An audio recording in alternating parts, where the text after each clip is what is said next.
ನಮಸ್ಕಾರ ವೀಕ್ಷಕರೇ, ಬಳ್ಳಾರಿ ಬೆಳಗಾಯಿತು ಚಾನೆಲ್ಗೆ ಸ್ವಾಗತ. ಜಿಲ್ಲೆಯಲ್ಲಿ ಪ್ರತಿನಿತ್ಯ ನಡೆಯುವ ಎಲ್ಲ ಆಗುಹೋಗುಗಳನ್ನು ತಿಳಿದುಕೊಳ್ಳಲು ವೀಕ್ಷಿಸಿ ಬಳ್ಳಾರಿ ಬೆಳಗಾಯಿತು ಯೂಟ್ಯೂಬ್ ಚಾನೆಲ್. ಅಂಬೇಡ್ಕರ್ ಪ್ರತಿಮೆಗೆ ಅವಮಾನಿಸಿ ಪಟಾಕಿ ಸಿಡಿಸಿ ವಿಕೃತ ಮೆರೆದಿರುವ ಕಿಡಿಗೇಡಿಗಳ ವಿರುದ್ಧ ಭೀಮ್ ಆರ್ಮಿ ಏಕ್ತಾ ಮಿಷನ್ ಸಂಘಟನೆಯಿಂದ ತಮ್ಮಲ್ಲಿ ಮನವಿ ಮಾಡಿಕೊಳ್ಳುತ್ತಿದೆ ಸರ್.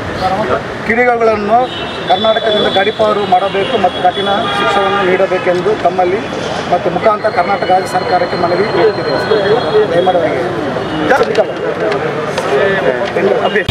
ನಾನು ಬಳ್ಳಾರಿ ಜಿಲ್ಲಾ ಭೀಮ್ ಆರ್ಮಿಯಿಂದ ಉಪಾಧ್ಯಕ್ಷ ಮಹಬೂಬ್ ಎಂಕೆ ಅಂತ. ಮೊನ್ನೆ ಕಲಬುರಗಿಯಲ್ಲಿ ನಡೆದಂಥ ಒಂದು ಹೀನಾಯಕಾರ ಘಟನೆ ಅಂದರೆ, ಬಾಬಾ ಸಾಹೇಬ್ ಭಾರತದ ಭಾಗ್ಯವಿದಾತ, ಭಾರತದ ಹಣೆಬರ ಬರೆದಂಥ ಡಾಕ್ಟರ್ ಬಾಬಾ ಸಾಹೇಬ್ ಅಂಬೇಡ್ಕರ್ ಅವರನ್ನು ಭಾಳ ಹೀನಾಯ ಘಟನೆಯನ್ನು ನಡೆಸಿ ಅವರ ಮೂರ್ತಿಗೆ, ಅವರ ಪುತ್ಳಿಗೆ ಚಪ್ಪಲಿ ಹಾರವನ್ನು ಹಾಕಿದ್ದಾರೆ ಮನುವಾದಿಗಳು. ಇನ್ನೊಂದೇನೆಂದರೆ, ಇದು ಬರೀ ಬಾಬಾ ಸಾಹೇಬ್ರಿಗೆ ಅನ್ಯಾಯ ಆಗಿಲ್ಲ, ಕಲಬುರಗಿಯಲ್ಲಿ ಬರೀ ಬಾಬಾ ಸಾಹೇಬ್ರಿಗೆ ಅನ್ಯಾಯ ಆಗಿಲ್ಲ, ಇಡೀ ಭಾರತದ ಪ್ರಜೆಗಳಿಗೆ, ಇಡೀ ಭಾರತಕ್ಕೆ ಅನ್ಯಾಯ ಆದಂತೆ, ಇಡೀ ಭಾರತಕ್ಕೆ ಅನ್ಯಾಯ ಆಗಿದೆ.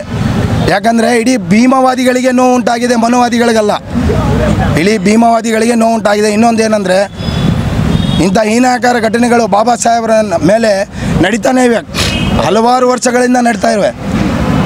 ಇದೊಂದು ದೊಡ್ಡ ಹೀನಾಯಕಾರ ಘಟನೆ ಇದು. ಆವಾಗ ಪುತ್ಳಿಯನ್ನು ಧ್ವಂಸ ಮಾಡಿದರು, ಅವಾಗ ಕೈಯನ್ನು ತೆಗೆದ್ರು, ಪುತ್ಳಿಯ ಕಾಲನ್ನು ತೆಗೆದ್ರು, ಈಗ ಚಪ್ಪಲಿಯನ್ನು ಹಾಕಿದ್ದಾರೆ. ಎದಕ್ಕೆ? ಭೀಮವಾದಿಗಳು ಸುಮ್ಮನೆ ಕುಂತಾರಂತ.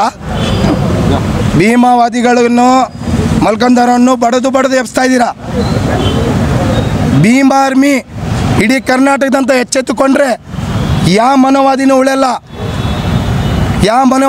ಅಂತೇಳಿ ಈ ಭೀಮ್ ಆರ್ಮಿ ಅಂತ ಕೊಡ್ತಾ ಇರೋ ಒಂದು ವಾರ್ನವರಿಗೆ, ಮನೋವಾದಿಗಳಿಗೆ, ಪ್ರತಿಯೊಂದು ಪೂರ್ವಜರು ನಮ್ಮ ಅಭಿಮಾನ, ಪ್ರತಿಯೊಂದು ಪೂರ್ವಜರಿಗೂ ನ್ಯಾಯ, ಅವರಿಗೆ ಸನ್ಮಾನ ಕೊಡ್ತಕ್ಕಂಥ ಕೆಲಸ ಮನೋವಾದಿಗಳು ಮಾಡಬೇಕು, ಭೀಮವಾದಿಗಳು ಮಾಡ್ತೀವಿ. ಬಳ್ಳಾರಿಯ ನಿರಂತರ ಸುದ್ದಿಗಾಗಿ ಬಳ್ಳಾರಿ ಬೆಳಗಾಯಿತು ಚಾನೆಲ್ನ ಸಬ್ಸ್ಕ್ರೈಬ್ ಮಾಡಿ ಹಾಗೂ ಬೆಲ್ ಐಕಾನ್ ಒತ್ತಿ.